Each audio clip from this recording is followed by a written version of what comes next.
E aí, provedor da internet, tá animado para esse próximo conteúdo que tá vindo aí da nossa trilha de gestão e estratégia? É isso mesmo. Para você, provedor de internet que está buscando um especialista para trazer insights, para compartilhar com você as ideias de como transformar o seu provedor e ter uma vantagem competitiva, é com o Ricardo que você vai aprender isso.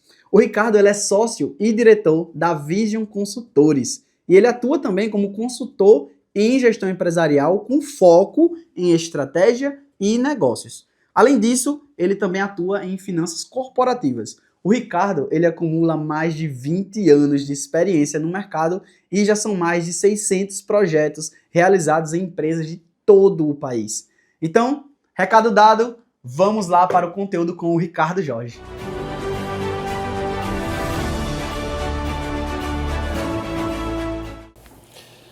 Olá pessoal, tudo bem? Ricardo Jorge, Vision Consultores.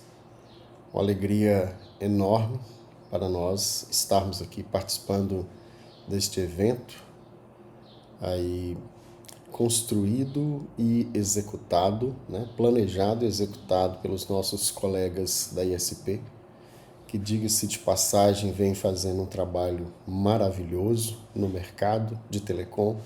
Eles ocuparam um espaço que tinha a necessidade, mas não tinha quem ofertasse esta prestação de serviço com tamanha qualidade, que é hoje a plataforma número 1 em gestão do sucesso do cliente. Nós, da Vision, um pouquinho sobre nós, vamos estar aqui contribuindo no que tange a estratégia para provedores de internet, com foco aí em criar e sustentar vantagem competitiva em um mercado em constante transformação. No primeiro momento pode parecer algo complexo, mas você vai perceber que nós adotamos algo que chama muito atenção, dito pelo Khalil Gibran, um filósofo contemporâneo, que diz que o mais alto degrau da sabedoria é a simplicidade.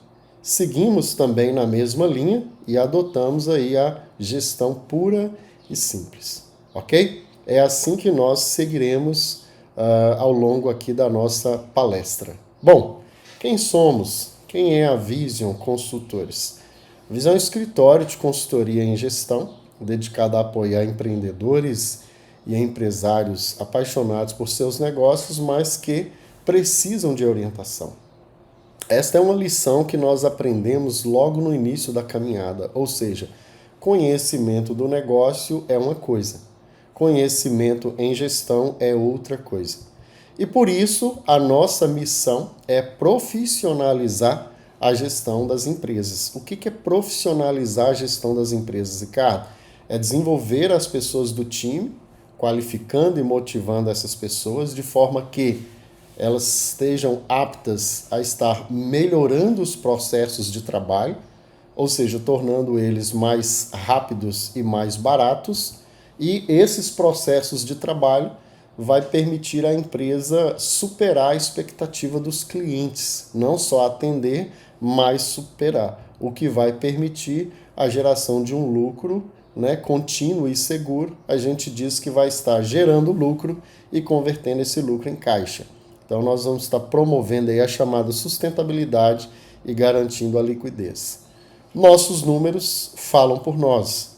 Ao longo de mais de 20 anos, a Vision está no mercado desde 2003, entregando essas soluções aí nas 4 áreas fundamentais, que é a gestão estratégica, gestão financeira, gestão de processos e gestão de pessoas. Sempre levando aí para nossos clientes as melhores metodologias de gestão disponível aí no mercado, sempre considerando as necessidades específicas de cada organização. A Vision trata cada empresa como um organismo vivo, como se um médico tratando de um paciente. Nós temos mais de 600 projetos atendidos, um segmento de atuação, a gente já atuou em mais de 29 segmentos de atuação. No segmento de provedores de 2017 para cá, aí um número bastante considerável e mais de 20 anos de mercado. Bom, eu acredito que vamos seguir aí com a nossa palestra iremos contribuir muito para o sucesso dos provedores no ano de 2025. Como diz o depositário de sabedoria, que é a palavra de Deus, perecemos por falta de conhecimento. Então vamos trazer conhecimento para que a gente possa alcançar os nossos resultados. Seguindo então, pessoal, com este entendimento de que o conhecimento pode mudar o nosso resultado, nós vamos abordar aí o cenário atual.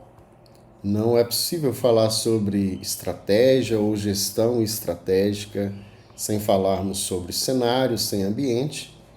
E com base no cenário e com base no ambiente, nós vamos então falar sobre as estratégias, né? Que, diga-se de passagem, é o tema da nossa palestra, estratégia para provedores, como criar e sustentar vantagem competitiva. Diante da nossa experiência, né, no mundo dos negócios e atendendo a provedores de diversas regiões do país, nós então levantamos 3 estratégias, uma estratégia ligada à direção, uma estratégia ligada a fôlego e uma estratégia ligada à ação.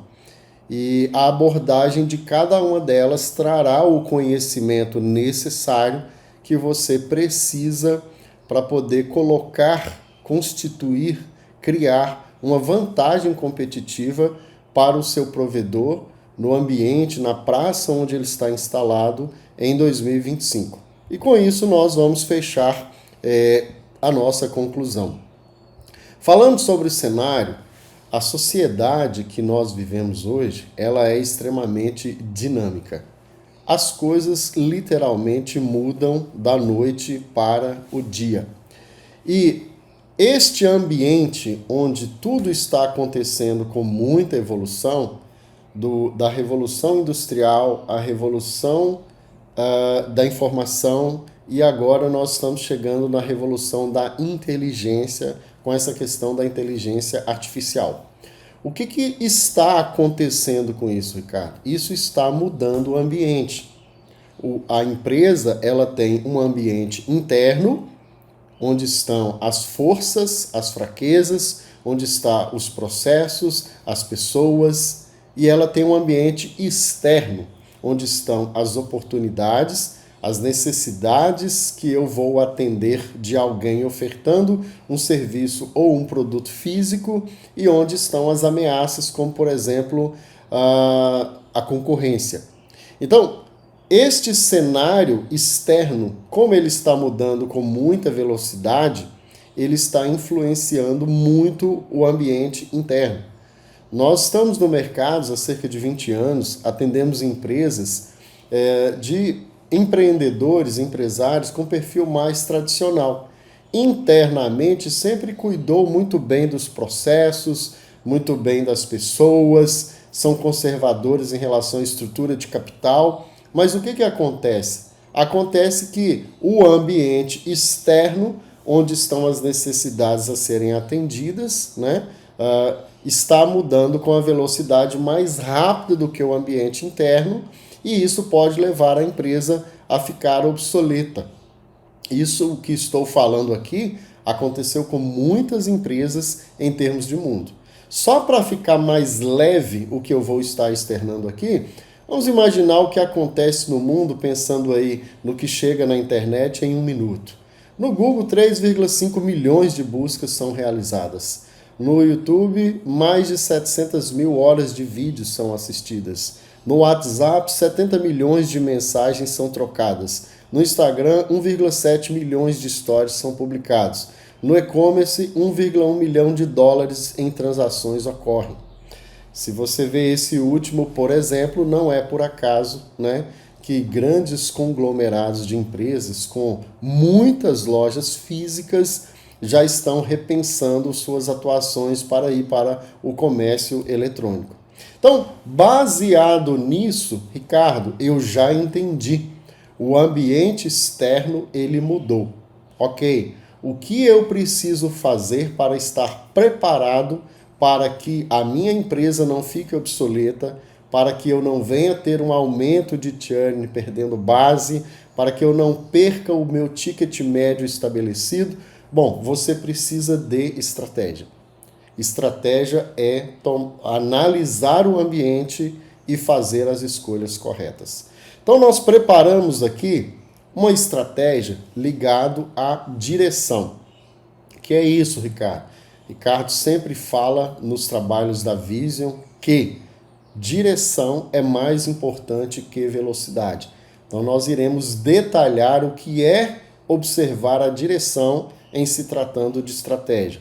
Vamos falar também de fôlego, já que quando você pensa em empresa, você sabe que o caixa é a pressão sanguínea. É exatamente como nós, seres humanos. Se baixou sua pressão, você pede uma água e se você não for logo atendido, pode desmaiar e o pior pode acontecer. Com a empresa não é diferente. A empresa, para que a sua operação funcione, ela precisa de uma estrutura de capital que vai fazer com que todas as áreas da empresa sejam atendidas com o volume de capital necessário. Então, nós vamos falar sobre uma estratégia envolvendo fôlego, que está ligada à estrutura de capital. E, por fim, nós vamos falar de uma estratégia que está ligada à ação. A ação está ligada às pessoas. Como assim, Ricardo? Não adianta planejar se houver falha de execução. Ou seja, alguém tem que fazer alguma coisa para que as coisas efetivamente aconteçam. Posso lhe afirmar que o conhecimento, sendo fiel ao início do que nós falamos, que o conhecimento ele transforma e o nosso objetivo é trazer conhecimento em gestão, trazer conhecimento em estratégia empresarial para que você possa realmente ter um ano 2025 diferente. Então, se você observar essas 3 estratégias, ter direção, ter fôlego e ter ação, o seu resultado efetivamente vai chegar. Agora nós vamos adentrar na estratégia direção. Baseado na nossa experiência prática, as pessoas têm dificuldade em entender como é que funciona a gestão estratégica. Então nós criamos um modelo que simplifica este entendimento. Nós dizemos o seguinte: existe uma sociedade, essa sociedade eu, você, essa sociedade possui necessidades e possui desejos. Nós chamamos essas necessidades, esses desejos de mercado. Então nós temos um empreendedor. Este empreendedor, ele olha para este mercado, vocês, empresário, o papel de vocês, e diz: vou desenvolver produtos e serviços para poder atender às necessidades destes clientes que estão no mercado. Então, como nós estamos tratando da área de telecom, vamos imaginar serviços de telecom. O primeiro ponto importante é: não se almeja, quando se tem direção, atender a todos os clientes daquele mercado, mas baseado no posicionamento estratégico da empresa no mercado, ela vai definir o seu perfil de cliente. Diante disso, este empreendedor, agora já empresário, ele cria uma empresa e o objetivo é que, com esta empresa, ele vá atender a essas necessidades. Tudo seria muito tranquilo caso nós não tivéssemos a chamada concorrência.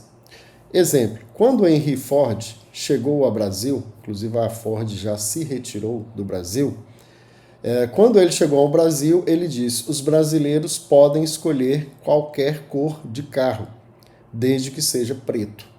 Naquela época, ou você optava por ter o carro preto, ou você optava por andar a pé. Era uma época diferente.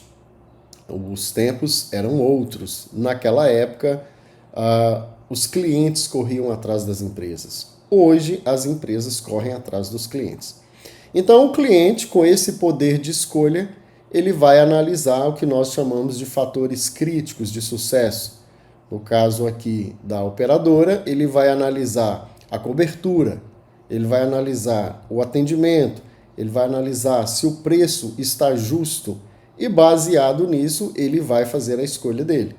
De fato, eu vou optar pela empresa nova que está chegando no mercado ou eu vou optar pelas empresas que já estão no mercado.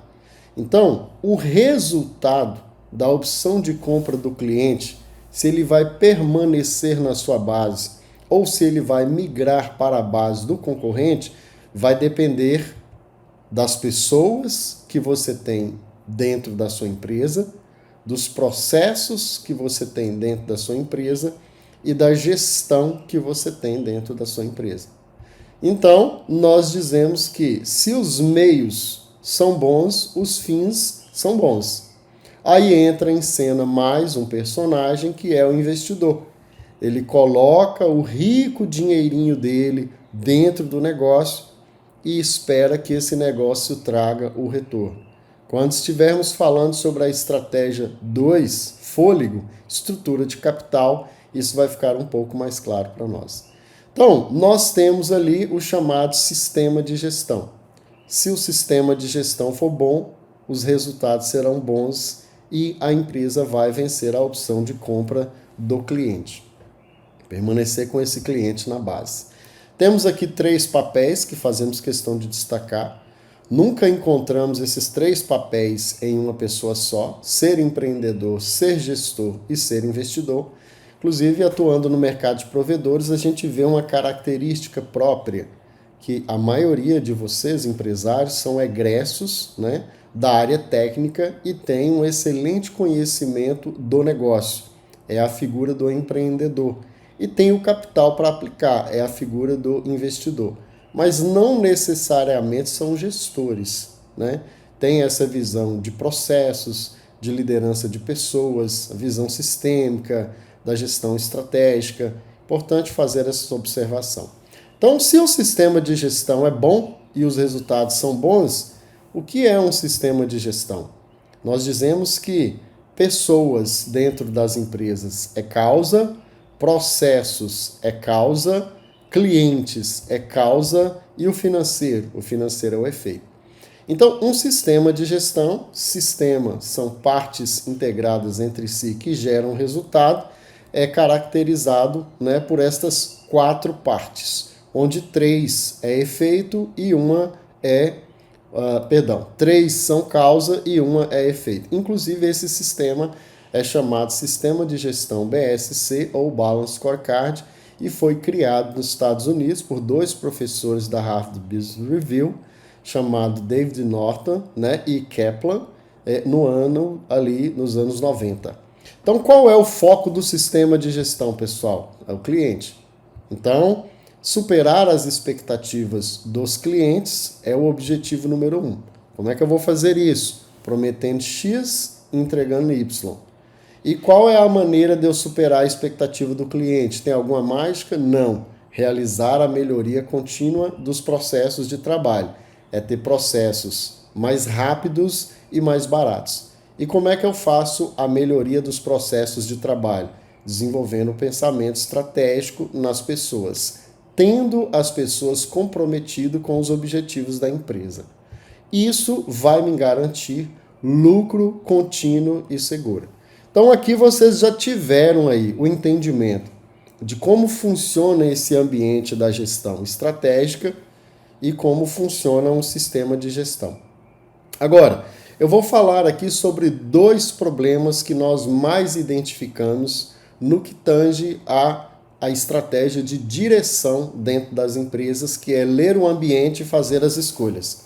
O primeiro deles é a falta do planejamento estratégico. Se você não tem um planejamento estratégico, você não definiu os objetivos. E definir os objetivos é analisar o ambiente de negócio, fazer escolhas sobre o que será feito e o que não será feito, já que os recursos são escassos. Ninguém tem gente, tempo, dinheiro para tentativa e erro. Você precisa fazer escolhas.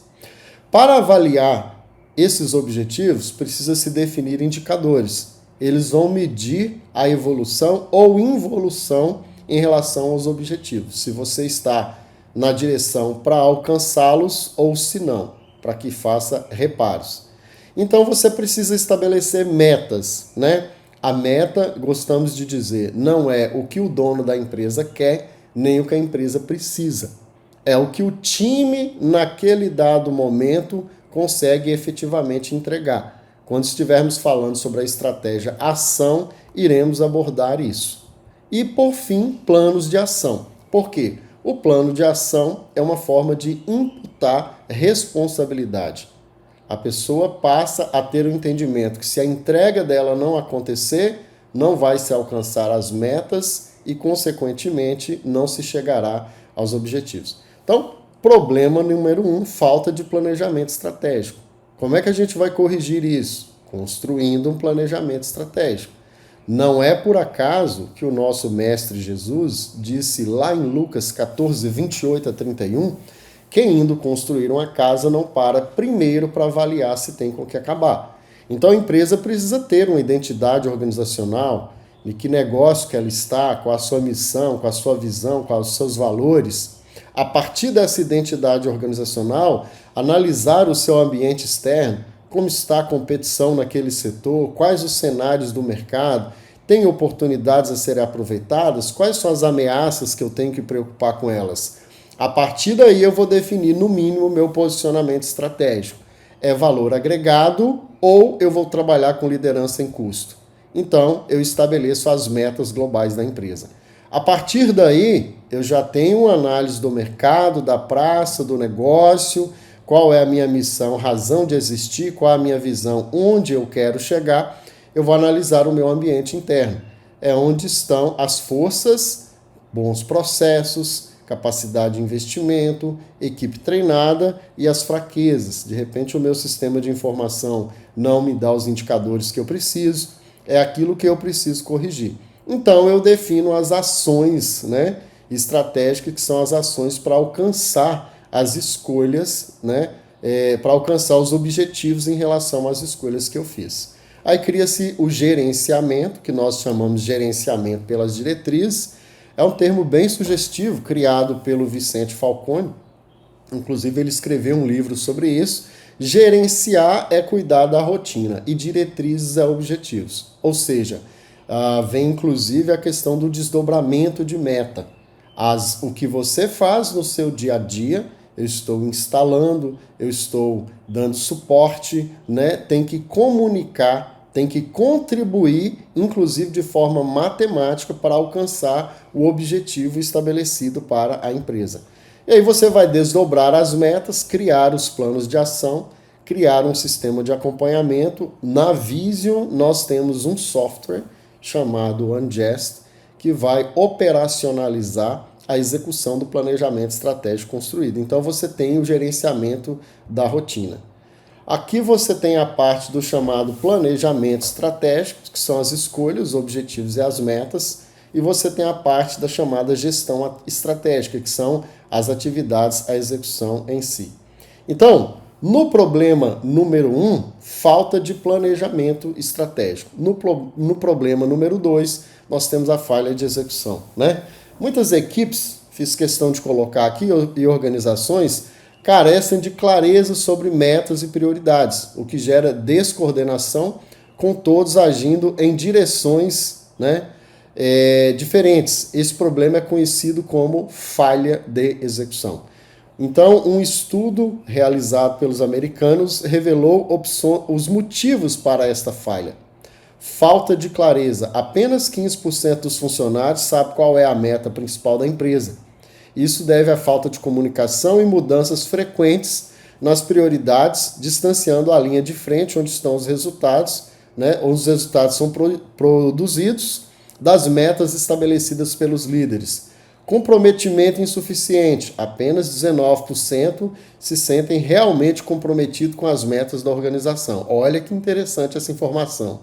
A principal razão é a ausência de envolvimento emocional e de percepção de que sua contribuição impacta no sucesso da empresa. É gerenciamento pelas diretrizes, método que a Vision utiliza, que vem do pessoal da Falcone, onde você conecta a atividade do dia a dia, as atividades operacionais, passando pela liderança tática e chegando ao nível estratégico, onde estão os objetivos. Ainda falando sobre o problema 2, falha de execução, prioridade deslocada. Os funcionários gastam apenas 49% do seu tempo em metas importantes, enquanto o restante é consumido por tarefas urgentes, mas menos relevantes, desviando o foco do que realmente importa. Isso é um problema. É a confusão de executar a rotina do dia a dia em paralelo com as atividades que são importantes. E, por fim, falta de direção na execução. Mesmo conhecendo as metas, 51% dos colaboradores, mais da metade, não entendem o que deve fazer para alcançá-las. Para atingir metas inéditas, é necessário que equipes compreendam exatamente suas responsabilidades e esteja aberta a novas abordagens. Bom, da mesma forma que a correção da falta de planejamento é realizar o planejamento para dar publicidade aos objetivos, aos indicadores, às metas, aos planos de ação, aqui na falha de execução, a correção é aplicar um método chamado 4DX, que são as 4 disciplinas da execução. O que nós aprendemos? De onde vêm os resultados? Os resultados dependem de estratégias que são escolhas e execução que é fazer acontecer. Então, estratégia mais execução é igual a resultado. Agora, analisemos. O verdadeiro inimigo da execução é o trabalho diário. Isso é interessante, pessoal. É um redemoinho. Uma enorme quantidade de energia é necessária apenas para manter a operação do dia a dia, que rouba o foco para poder ir adiante. Então, o que nós aprendemos? O redemoinho não é ruim. Eles são a rotina do dia a dia e ele mantém a organização viva e você não pode ignorar. Ignorar o que é urgente pode te matar hoje. Mas tem um detalhe, ignorar o que é importante pode te matar amanhã. O redemoinho, o trabalho diário, ele é urgente, ele atua sobre você. Já as metas, as novas atividades, é importante você atua sobre elas. Este exerce pressão sobre você, este não exerce. Qual é o maior problema? Quando a urgência e a importância entram em conflito, a urgência vence a todo momento. Pessoal, isso é o que acontece o tempo todo dentro das empresas. A grande maioria não realizam planejamento. E aquelas que realizam acabam tendo grandes falhas de execução. E o resultado não vem. Ricardo, como que eu resolvo essa situação? Você vai determinar que 80% do tempo do time é o tempo limite que deve ser gasto com o redemoinho, o chamado trabalho diário, e 20% é o tempo mínimo, de modo inegociável, que deve ser gasto com metas, as chamadas novas atividades. Se você desenvolver o seu planejamento e você aplicar as disciplinas da execução na fase de execução, posso garantir que o problema da direção estará corrigido dentro do seu provedor e você vai maximizar muito os seus resultados. Pessoal, então, dando continuidade, vamos agora para a estratégia número 2, que nós chamamos de fôlego. O Lionel Robbins, um brilhante economista britânico, definiu que a palavra economia existe porque os recursos são escassos. Ninguém tem tempo, dinheiro, gente para fazer tudo. É necessário fazer escolhas. A competitividade empresarial hoje, pessoal, não se mede mais como no passado, pelo número de equipamentos, imóveis, os chamados ativos fixos que as empresas tinham. Hoje, uma empresa é avaliada pela sua geração de caixa e pela sua geração de lucro econômico. Se perguntarmos, por exemplo, para qualquer pessoa o que era uma empresa, várias definições irão surgir, mas a definição mais apropriada que nós acreditamos é que a empresa é uma unidade geradora de caixa. É muito interessante comentar sobre isso, porque você vê em 2024, eu tinha até feito uma anotação aqui, empresas como a Apple e a Amazon atingiram valores de mercado extraordinários, né? A Apple avaliada em aproximadamente 3,5 trilhões de dólares e a Amazon em cerca de 1,7 trilhões de dólares.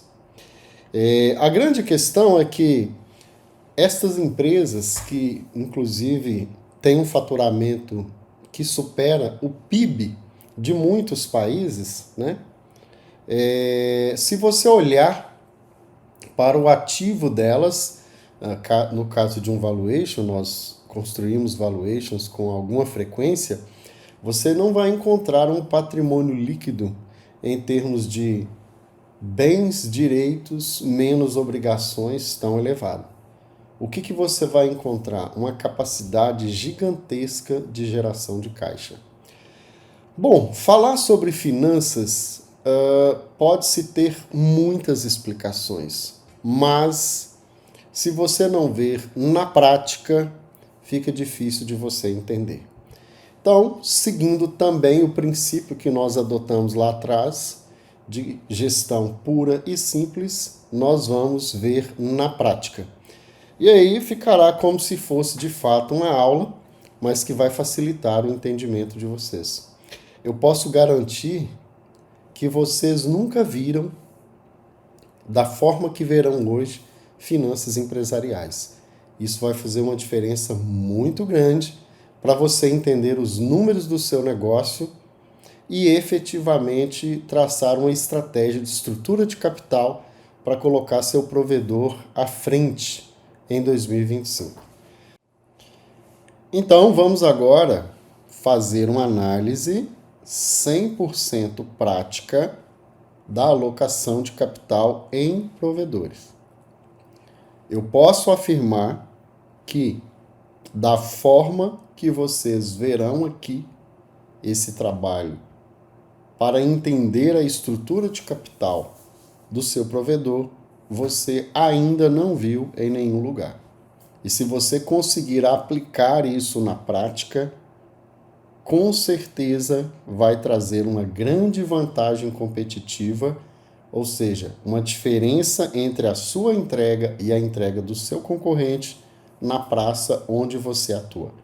Então, preste muita atenção nesse exemplo prático acerca de estrutura de capital que representa o fôlego para que a empresa consiga colocar seus planos para funcionar na prática. Pois bem, eu tenho aqui o provedor A e o provedor B. Esse provedor A e esse provedor B, você vai ver que à medida que eu altero aqui, ele altera os números. Os números de quê, Ricardo? Dos dois principais demonstrativos para se analisar o resultado econômico financeiro de uma empresa. Eu tenho aqui o balanço patrimonial da empresa, com a aplicação dos recursos e a origem dos recursos, e eu tenho aqui a DRE, demonstrando qual é o lucro ou prejuízo deste provedor. Então, se eu escolho o provedor A, ambos, é importante destacar, estão com 3 milhões de reais aplicado dentro da sua estrutura e o faturamento está na proporção de 300 mil reais. Então, eu selecionei o provedor A e tive aqui a informação de que ele está com faturamento de 300 mil, retirando aqui 10,78 de impostos, vai ficar 267 mil. Retirando o valor que ele paga de link da ordem de 34.260, sobra um lucro bruto de 233. Retirando as despesas administrativas e comerciais, um resultado comercial de 131. Deste resultado comercial, apura-se o resultado financeiro, onde você tem as receitas financeiras. Essa receita financeira é quando um cliente do seu provedor vai pagar um boleto, ele está atrasado. Então, o boleto é de R$ 89,90, mas ele pagou com 10 dias de atraso. Com a multa de mora ali, ele vai pagar R$ 91,02. Essa diferença não entra como faturamento nesse análise, entra como receita financeira. E já essa despesa financeira é quando você capta um recurso em banco, a título de exemplo. Captei 10 mil reais para pagar no banco, a taxa é pós-fixada, Então, o dia que eu for pagar a primeira parcela de R$ 1.000, ele vai fazer uma análise de quanto que eu estou devendo. 1% aplicado sobre 10 mil é R$ 100. Então, eu vou pagar a parcela R$ 1.000 do principal mais R$ 100 da despesa financeira. Essa despesa financeira é o aluguel do dinheiro que não é meu. Neste caso, 5.372. Então, quando eu pego a receita financeira em relação à despesa financeira, eu tenho um valor negativo de 1.712. Contra o resultado comercial, eu tenho aqui um lucro-prejuízo da ordem de R$ 130 mil.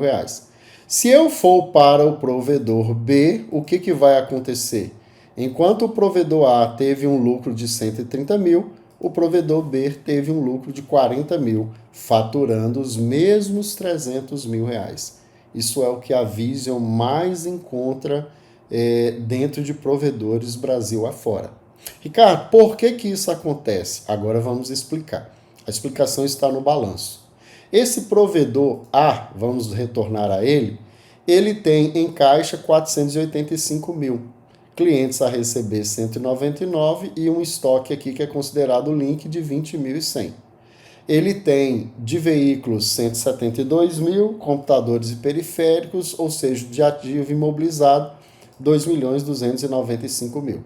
Então ele tem circulando, ou seja, está girando dentro da empresa 704 mil e fixo com rede, com veículo, com computador 2.295. Agora o grande detalhe. Esta é a parte positiva, chamada pela contabilidade de bens e direitos. O que ele está devendo para terceiro? Ele está devendo aqui o valor de fornecedores de 117 mil, provisões sociais que são férias e 13º de 54, obrigações fiscais tributárias 11.400, empréstimos e financiamentos de curto prazo, ou seja, a vencer até 90 dias 33.300, empréstimo e financiamentos após 90 dias, que é de longo prazo, 177. Então, o que esse provedor deve para terceiro é 215 mil circulando e 177 mil não circulando. Isso em relação aos 3 milhões que está aplicado é um valor realmente pouco expressivo e o restante que sobra é o chamado patrimônio líquido, já que expurgou os recursos de terceiro, o valor que sobra é o patrimônio líquido, é o patrimônio do sócio. Então, esse provedor está com uma saúde financeira muito bem definida, ele está muito bem estruturado, porque 86,90% do capital que está aplicado dentro dele é capital próprio. E a quantidade de capital de terceiros é pequena. E se eu vou para o provedor B, também está com os 3 milhões de reais aplicado.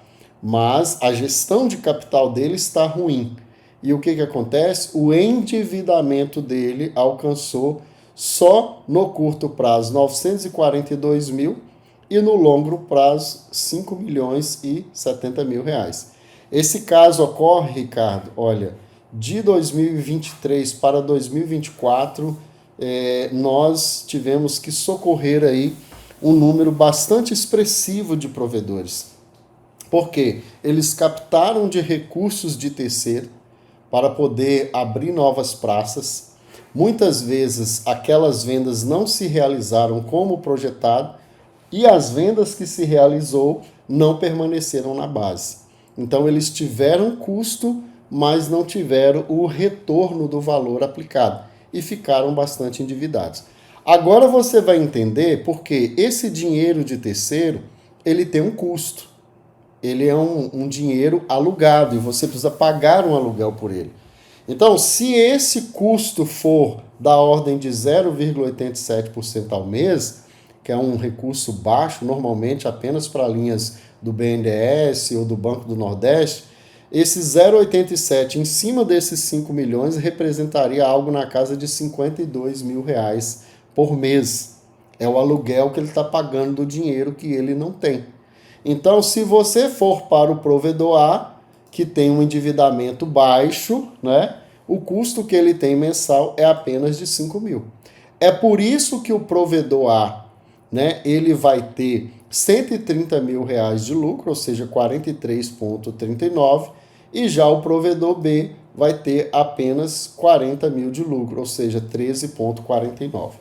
Este impacto do chamado estrutura de capital, que dá o fôlego para a empresa, ele tem uma representatividade no resultado muito grande. Inclusive, a Vision realiza muitos valuations para fundos de investimentos que compram provedores. E o que a gente tem percebido é a avaliação tem sido muito em cima do ROI, Return on Investment, ou seja, o retorno sobre o investimento. Quer entender risco? Olha só, se você tem um lucro de 40 mil para um capital aplicado da ordem de 3 milhões, 40 mil sobre 3 milhões gera um retorno de 1,35. Já se você tem os mesmos 3 milhões aplicados, mas você tem aqui uma lucratividade da ordem de 130 mil, o seu retorno sobre o investimento já é de 4,34. Como o investidor tem aversão a risco, o que ele quer? Ele quer investir pouco recurso e ter um retorno elevado. Isso para compensar o risco fiscal, o risco trabalhista, o risco de mercado que ele vai assumir. Então eu finalizo aqui dizendo na prática que não adianta ter uma boa estratégia comercial, não adianta ter processos mapeados e modelados, não adianta ter as melhores pessoas no time. Se você não tiver fôlego para aproveitar as oportunidades, ou seja, se você não souber trabalhar a estrutura de capital da sua empresa, a gente fala estrutura de capital porque o capital que pode estar financiando as suas operações pode ser um capital de baixa exigibilidade, né? E um custo baixo, como o dinheiro dos sócios, ou pode ser um capital com exigibilidade curta, quando você pega recursos para pagar em curto prazo e uma taxa de juros elevada. Então, ele tem uma exigibilidade de curto prazo e ele ainda tem um custo muito elevado. Isso aqui, pessoal, você não aprende em qualquer lugar. E faz uma diferença enorme. A maioria dos provedores que atendemos, quando a estrutura de capital foi corrigida e adequada à sua operação, o resultado do provedor, ele simplesmente maximizou muitas vezes. Meus amigos, então vamos agora falar da estratégia número 3, que é a ação. Para falar de ação, nós temos que falar em ter pessoas capacitadas e motivadas. Por que a estratégia número 3 é a ação? Porque na estratégia número 1 é você ter direção. Direção é mais importante que velocidade. E ficou claro isso. Se você não tem um planejamento, você tem dificuldade de direcionar os recursos, sejam financeiros, humanos, você vai para tentativa e erro. E o risco de errar é muito grande. Quando você tem um plano, você precisa ter fôlego para executar esse plano. E como nós aprendemos agora há pouco, o fôlego é ter uma estrutura de capital que permita irrigar as operações da empresa dentro de um custo financeiro aceitável. Agora, se eu tenho um plano, eu tenho fôlego, o que eu preciso para poder avançar? Eu preciso agir. E para me agir, eu dependo das pessoas. Alguém tem que fazer alguma coisa para que o resultado efetivamente aconteça. Eu gostaria de iniciar a ação falando sobre ter pessoas capacitadas e motivadas com essa frase do Falcone. Gosto muito do trabalho do Falcone. O desenvolvimento de uma organização é um processo educacional de acumulação de conhecimento. Se você analisar essa imagem que está aqui na tela, que ela é extraída também do livro do Vicente Falcone, O Verdadeiro Poder, você vai entender que o resultado da sua empresa está naquela linha pontilhada. este resultado é determinado pelo conhecimento que as pessoas têm no momento. É como ele diz no livro, você chega em um determinado local e fala, fulano, por que o seu custo não é 10% menor? Se a pessoa for honesta, a resposta deve ser, não é porque eu não sei. Então, o resultado da empresa vai até onde o conhecimento das pessoas que estão dentro dela vai.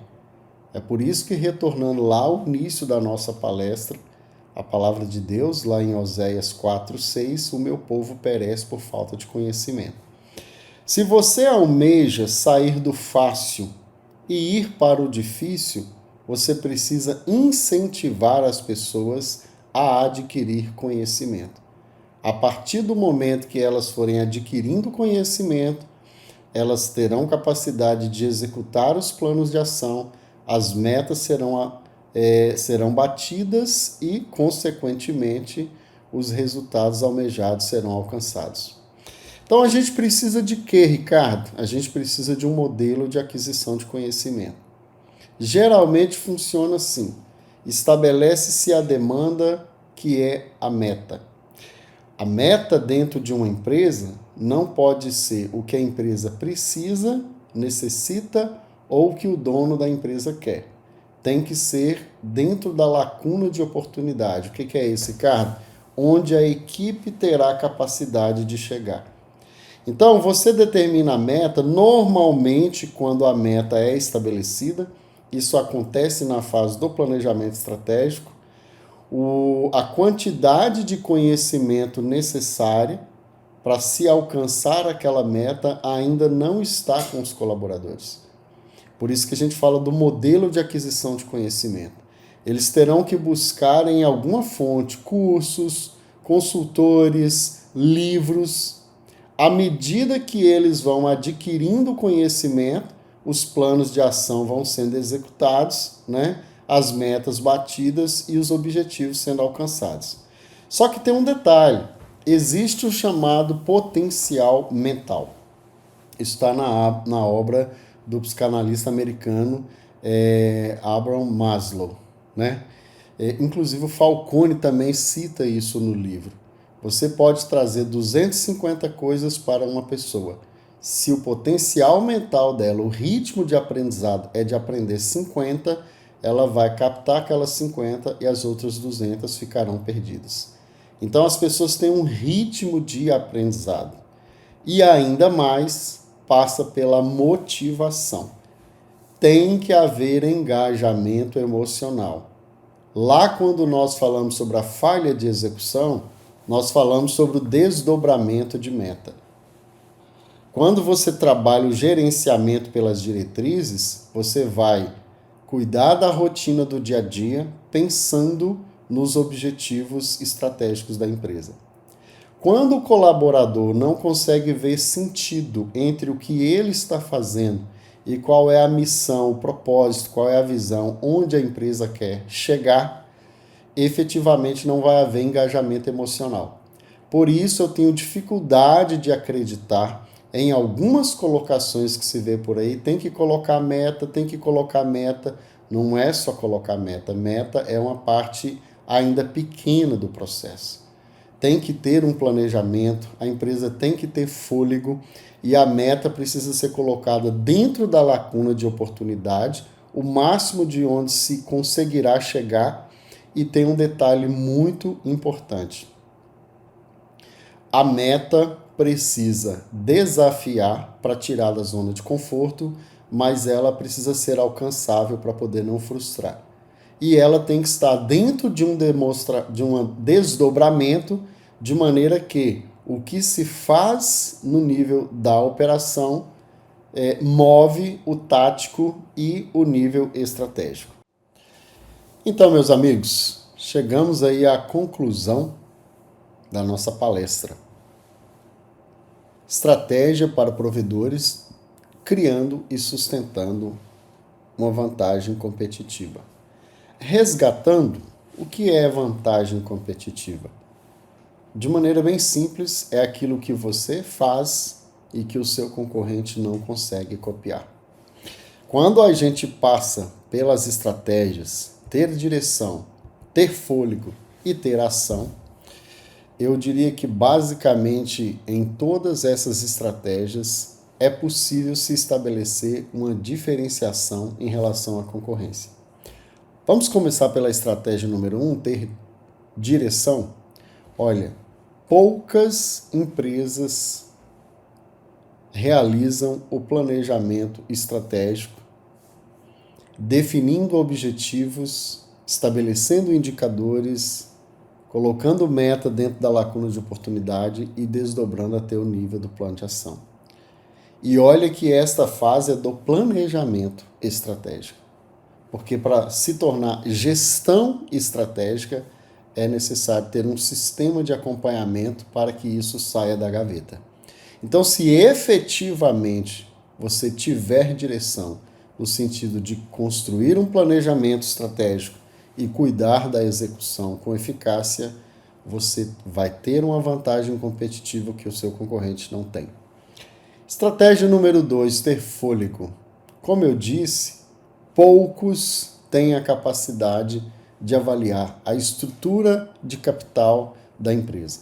Normalmente foca-se nas atividades.